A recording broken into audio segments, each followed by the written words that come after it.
welcome to our special spotlight series on clubtv.in. Today, we shine a light on an extraordinary story of inclusion, empowerment, and possibility. Meet the Blind People's Association India, an organization that long ago dared to imagine a world in which people with disabilities don't just survive but thrive, don't just adopt but lead. Founded in Ahmedabad, BPA India has been pioneering inclusive education, vocational training, employment, advocacy, and community outreach across the spectrum of disabilities. Dr. Bhushan Punani, and he's the chair of Blind uh, Foundation. Thank you very much. Namaste to everybody. Blind People's Association, which is based in Ahmedabad, is celebrating 75th years of its existence. They started from a small street, Kameshwar Report in Ahmedabad, and now it's established, situated next to Indian Institute of Management. With the grace of God, thanks to the donors community and the government, that we are the largest NGO in the disability sector in the country. While our name is Blind People's Association, in reality it implements projects for people with all type of disabilities, including people with psychiatric disabilities. So basically, our target is we are a public charitable organization and also have district branches in all the districts of Gujarat, have 18 campuses in Gujarat and one in Rajasthan. Then we have three eye hospitals, 18 vision centers, and 34 daycare centers. Well, start backward. Very fact that when you start a daycare center, you go to a very interior community, interior of Kutch or Sabarkanta, Banaskanta, where the children with disabilities who have multiple disabilities or severe disabilities, they can never be taken to the towns or the cities for the treatment. So once there's a center close to their home, they are brought for assessment, intervention, and the services. That takes us very close to the hearts and minds of the people, and we give the services right in the community. In this way, that creates a very positive impact that these children. I'll give an example who has a triple, I should say, disability. She was a blind girl from a rural area and from a minority community. So generally, you would not imagine her that she'll be going for education because there's something that combination itself sparks the one ray that generally she won't be going for education. But this is just because we were promoting education of such children right in their village school. She joined and she completed 10th, 12th, did her BA, did her B.Ed, and I'm very happy. She is now a school teacher and one of the best school teachers in the district of Anand. She's totally blind, but she's so versatile that her children love her and they even support her, guide her, take her wherever she wants to do. So this just to tell you that when you go to the communities, there are people who otherwise will never get the services. And to make it a movement, way back in 1982, we thought of a new concept. We used to call that time socio-economic rehabilitation of people with visual impairment. It was started from Dhodka in Gujarat, Chikbalapur in Karnataka, and soon it started growing. And WHO in early 70s recognized the concept as CBR, community-based rehabilitation. So our project got upgraded as CBR. Then we opened up for all the disabilities with the support of Sight Savers, CBM, World Blind Union, State Bank of India, uh, many other Mijario funding organization. It became the largest project ever implemented under the banner of National Association for the Blind, where we are having the Rural Activities Committee with myself, Jagdish Patel and Nandini Rawal. So this project alone covered 500,000 people with disabilities across the length and breadth of this country. Now this concept has been recoined as CBID, Community-Based Inclusive Development, with the support of Rehab Council of India and Melbourne University. Now the Rehab RCI is running a 6 months course to train the people as CBID workers so that they can go to communities. They can live with the communities, identify people at risk or people with disabilities, and give them need-based services. And to expand this concept, the government of India took up the concept of integrated education. In way back in 1978, they came up a scheme, central scheme of integrated education, which was very effectively implemented in Gujarat. And 2009, this scheme was upgraded as uh, IEDSS, inclusive education for the children at secondary level. Now the point is, all these children with mild and moderate disabilities, they can go to a regular school. What they need is the special equipment, technology, support of the class teacher, and guidance of a special educator. For every 10 children to begin with, we had a special educator. There are hundreds and thousands children like that in the country. And then they are also covered under Smagra Shiksha, which is a flagship program of Ministry of Education, where they cover children with disability like anybody else in the regular school. To a classical example, there's a child with mild retardation. Mostly people say he's not educable, but no, he is educable. She is educable. What she needs is a consistent support of the family and the teacher. I'm very glad when I mentioned that number of them have completed their 10th class exam, 12th exam, even they have done graduation. Some of them are doing their own business. They're running a beauty parlor. There are many things. Only thing is that their progress will be slow. It will take time, it will take hard work, but we cannot write them off because they are mentally challenged, so they cannot be educated. No, that's a very wrong perception. Take a deaf child, a child with hearing impairment. If this young child at the age of 2 identified with the hearing loss, if we go for the cochlear implant, which is done free under many schemes of Government of India and state governments, there's some waiting period, but one gets the turn. With cochlear implant, this child can be educated like any other child in the regular school. Even if a child has missed the opportunity of going for a cochlear implant, if you give a very good quality digital multi-channel hearing aids, they can cope up like any other child. Even if they miss that, still by going for by the concept of total communication, where teacher uses the metaverbal language, sign language, and other means of communication. Now, because of computer, it's become much easier. Mobile is the best mode of communication of such children. They can be educated like any other child. Now, many of them are working with KFC, Ford Motors, and Armin Mills and Amazon, Big Bazaar, Big Basket, and they are working because they are being preferred as good workers. And there are some legal obligation, like all US based companies go for equal employment opportunity. So they take people with disabilities. At this point, I'd like to mention that as an organization, we don't confine to the four walls of our institute. We don't confine only to the community around us. We try to see that we should influence the government policies. See, I can cover a few 100,000 people, but if I have to cover each and everybody, I need the government policy to be in line with their need, their aspiration. So, we as an organization have been working very closely with the government, and we had the great fortune of working as members of very high level committees like Law Drafting Committee. The committee which drafted the Rights of Person with Disabilities Act 2016.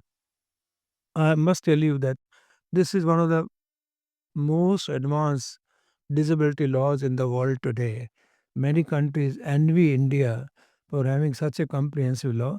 After, after this law has come, whole education, training, employment, support service have become a matter of right. It's no more a matter of charity. It's not a You're not doing a charity or an individual. What you're doing is the bond right, the birthright, the human right of the person. Education is right for everybody. Skill development is right of everybody. When I say everybody, it does include a child, a person with disability. Now, after that law has been implemented, there are few things that are totally changing. The most important change is education. Now, every child, after the Right to Education Act 2009, every child, even child with disability, has a right to go to a school, any school, be it special school or the regular school. No regular school on this earth, in this country, can deny admission to a child with disability, because we follow the concept of free and compulsory education. Under that concept, every child has a right. Now you'll be very happy. There are almost 26 lakhs, which is one quarter of a million children with disabilities who are studying with other children under Smagra Shiksha Abhiyan, fully supported by the government. And then up, number two, apart from education, the biggest blessing has been the higher education. Now, in this country, after the law, there is a 5% reservation in every educational institute which gets some support, some grant from the government. Because of that, all premier institutes of management, law, com- uh, company secretary, etc., now are admitting 5% children with disability.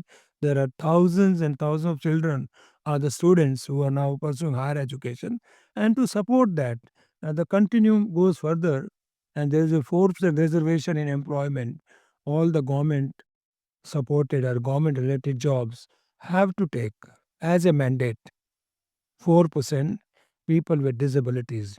It took us some year to see that it's implemented, but right now when I'm talking to you, it's very effective.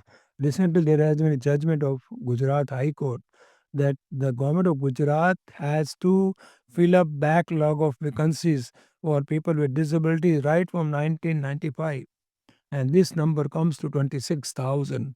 Just imagine 26,000 people with disabilities shall be employed within 1 year in the state of Gujarat. And if the same dictates orders are given by other high courts, there will be millions of people with disabilities who will be in the government job. And one thing remarkable has happened. Government of Gujarat has accepted reservation as a part of employment roster system, and because of that, whenever there are vacancies, 4% of the seat post will go to people with disabilities. So fifth dimension is of the law is for people who are in the rural areas. So 5% of developmental schemes, all type of development schemes, the resources have to be spent on people with disabilities, and because of that, they are getting housing, they are getting loan, they are getting microcredit, they are getting all support services which other people are getting. There's a huge budget in this country for developmental scheme, and 5% is a very large sum which will change the whole fortune or the way of functioning of people with disabilities in the rural area. And the fourth dimension of the same law is accessibility. All public places, irrespective of ownership, any place which is a public place as per the definition by law, where public can go is a public place.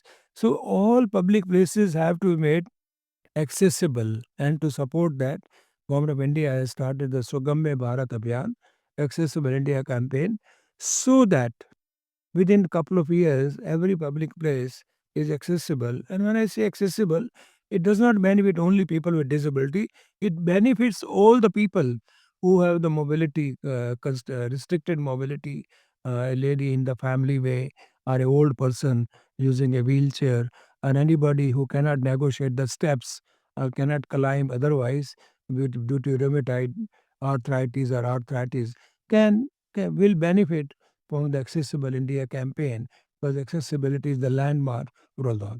Same way, the sixth dimension, which is very important, that the law focuses on giving free health treatment to people with disabilities, giving them assistive devices, including the technology, etc. Now, when I come to technology, in fact, this is the biggest game changer in the recent decade. Because of technology, a lot of people with disabilities have become more mobile, more functional. They can access the material. Let's take a small example. We have NVDA software. With that software, a blind person can access any computer, any ICT device, maybe it laptop or or even the iPad or mobile, and they can. There's a talkback software. There's a voiceover software.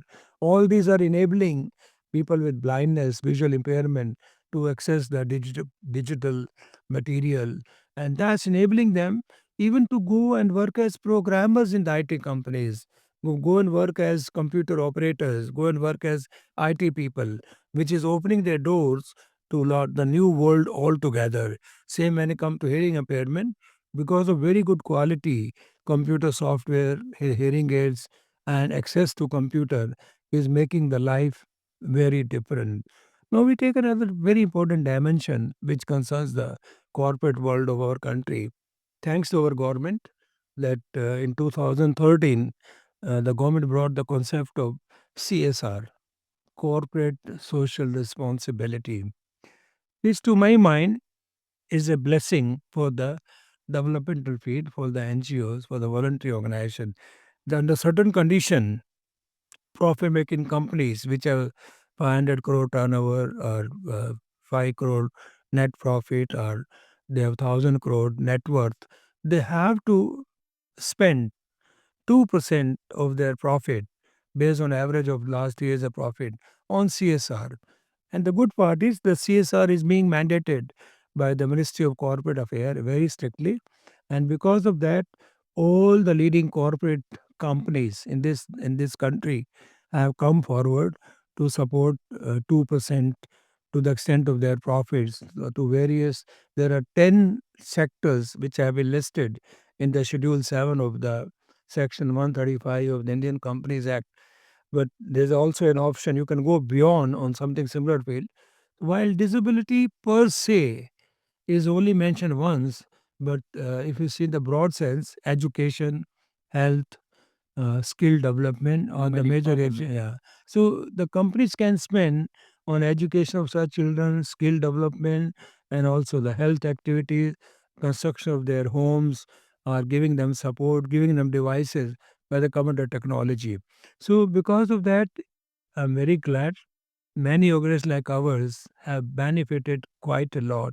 A lot of companies like Motivational, Reliance, Arvind, for that matter, Samsara Group, they have come forward and they are giving funding in a very big way to disability projects.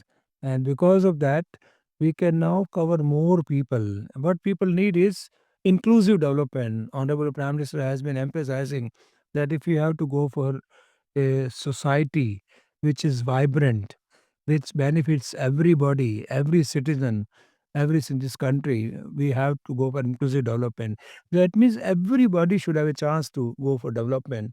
I give you a classical example. There are hundred thousands of people with disabilities. If they're given just something for their self-employment, for example, there's a girl who knows the stitching work, the sewing machine work. If you just give her a advanced training of few days and then give her the sewing machine, which you do under Samsara group, these girls can become productive again.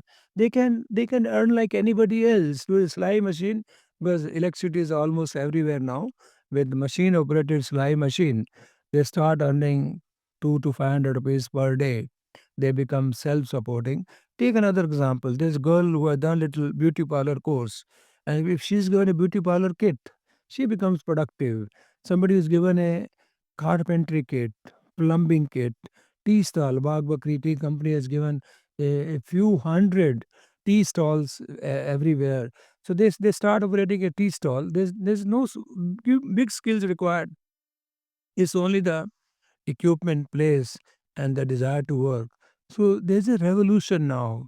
A lot of people with disabilities are going for self-employment, going for paid employment, going for professional employment, and big contribution for that is coming under CSR, and the companies have opened up. And the best part is CSR, the whole money is monitored by the corporate. So in this way, the philosophy of CSR is that corporate is not only to give the money, it's not a check giving activity.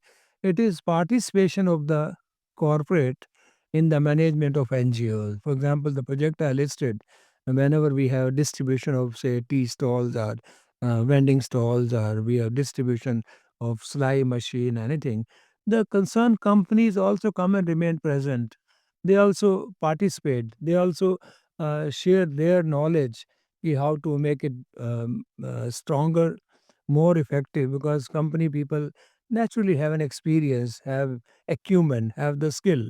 If those skills are used for this humanitarian causes, lot of good thing can happen. In this line, as we are having this seminar, the best part is I'm very glad about that our legal system, our courts have been very supportive to the cause of disability. It's just a, I should say, a good fortune and a coincidence. And we have got very, very bold, I should say, path-breaking judgments from the Honorable Supreme Court. We have got such very bold judgments from many honorable high courts. And see, you can draft a law, you can enact a law, and you can implement the law. But the law becomes a reality, its all provisions get clarified or amplified once there's a speaking judgment or there's a speaking order which sets the tone that government should implement this part in this well time manner. As I mentioned, to 26,000 jobs, there's a very bold judgment that every school in this country should have two special educators. And then there's another judgment which says that people with disability, they have reservation in employment, and this applies to promotion also. When there's a promotion, the reservation part will be applied to that. Then there is still another judgment which enable a person with color blindness, person with low vision, person who are dwarf, person with some disabilities up to 40%, they have been permitted to get admission in the medical colleges. Now there are hundreds of people with disabilities who will be sitting in the chair of a medical officer and giving treatment to others. See how the psyche outlook will change, that you go to a doctor who's in a wheelchair, who is a low vision, who has another disability, and is treating you. So you will not have that old thought, the disabled, the non-productive, they cannot work. So this is changing whole profile. And only thing is that what we need, while we have the beautiful laws, we have very speaking judgments, and we have the organization working for them. There are a lot of people in the rural areas, urban slums, who are not even aware. What we are talking is elite class, the aware class. But the big chunk of the community where people live is not aware what are the rights, entitlements of people with disabilities. So if they are made aware about that, if there's a more public campaign, awareness campaign to make them aware, things will be changing. Only good thing is that our government, our judiciary, our system, our laws, our schemes are very, very supportive to marginalized group of people, including people with disabilities. And I'm very glad our country decided to change, the modify, or enact a new law, Rights upon the Disability Act, which is in alignment or in line with, which is aligned with the UNCRPD, and this law is already very effective. Now, based on that law, as I mentioned, I repeat, number of judgments have come, number of executive orders have come, number of schemes have come, and because of that, when I'm talking to you, there are a lot of people with disabilities who have visibility, who are seen, who are sitting in the position of performance. There, you go and book. You have gone for booking your railway ticket.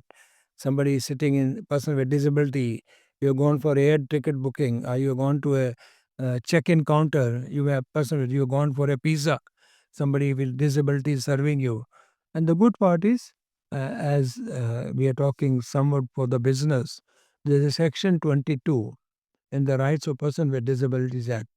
And that mandates that every corporate in this country should have a equal employment policy, and they should draft a policy, and they should publish this policy on their website, and they should implement it. And only the recommendation is at least 2% of your workforce should be people with disabilities. And now it has been mandated that you have to report back every year in your annual returns to the registrar of companies, ROC, that whether you have drafted this policy, whether you have published this policy, whether you implement this policy.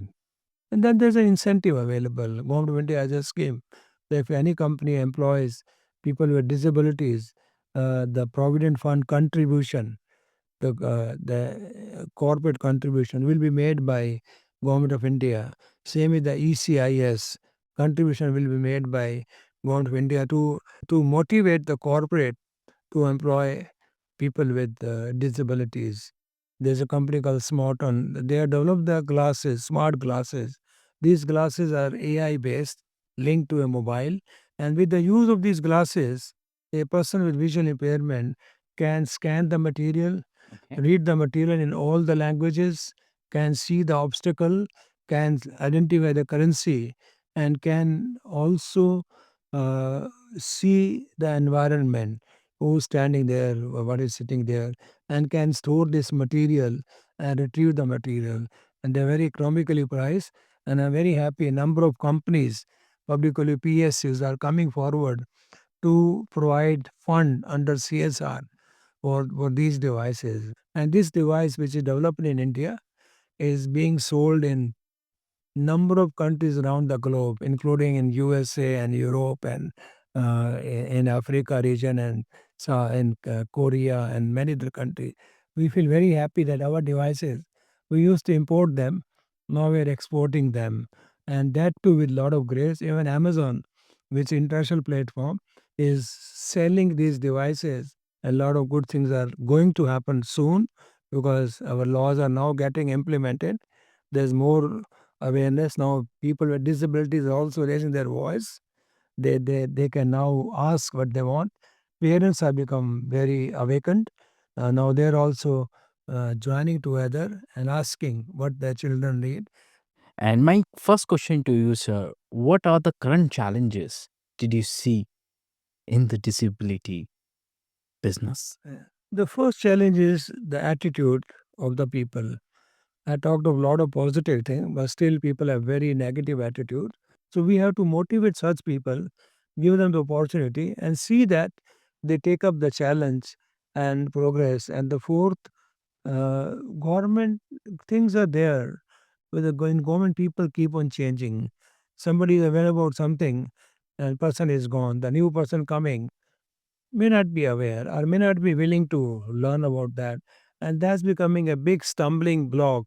Sometimes we have a very good officer who is very sensitive, very agile, very productive, very cooperative, very supportive. But he is gone and next body comes.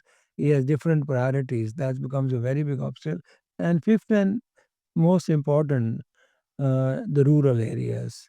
Most of things are confined more to the urban and the larger town. Still in the hilly terrains, tribal areas, or the remote areas, still services have not reached to the extent. So it's a very big challenge how to identify those people and to bring them into the mainstream of social life. So, thank you so much, sir, for your time. Nice of you. I'm very glad and thank you very much. Nice of you for taking up the topic like disability. I'm sure very people will be interested in covering such topics, and I appreciate your initiative and wish you great luck. Thank you, sir. Stay tuned with Business Club channel, which gives you a lot of good information and you'll get a lot of good insight through this channel. Thank you. Thank you, sir.